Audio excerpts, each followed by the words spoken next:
শরৎকাল মানেই শারদীয়া দুর্গোৎসবের আরাধনা। আর এই দুর্গা দেবীর আরাধনা মানে শুধুমাত্র একটি মৃৎ দুর্গা প্রতিমা নির্মাণ করে পূজা এখনকার অন্তত 2024-এর পূজার চল বলা যায় না।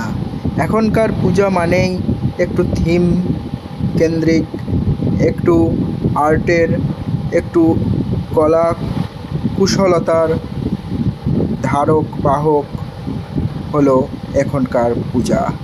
আর তারই আর একটা নমুনা আমরা দেখতে পাচ্ছি।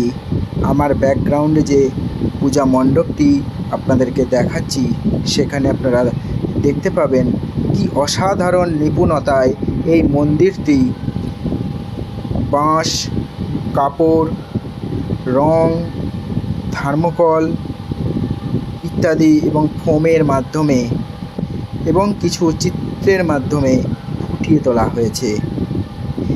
এক বিস্তীর্ণ এলাকায় এই পূজা মণ্ডপটি তৈরি হয়েছে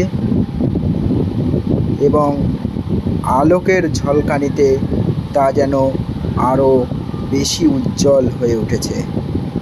এই মণ্ডপে আমরা প্রবেশ করব এবং আপনাদেরকে দেখানোর চেষ্টা করব দেবী প্রতিমাকে, সাথে সাথে গোটা পূজা মণ্ডপটি আপনাদেরকে দেখাবো। দেখতে থাকুন। ভিডিও ভালো লাগলে অবশ্যই লাইক করবেন এবং শেয়ার করবেন। আর চ্যানেলটিকে যদি এখনও সাবস্ক্রাইব না করে থাকেন, সাবস্ক্রাইব করতে ভুলবেন না। আপনারা দেখছেন ND23 ব্লগস ইউটিউব চ্যানেল।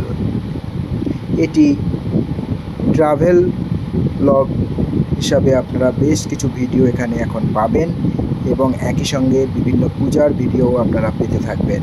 তাই অবশ্যই চ্যানেলটিকে সাবস্ক্রাইব করে রাখেন। চলুন দেখতে থাকি।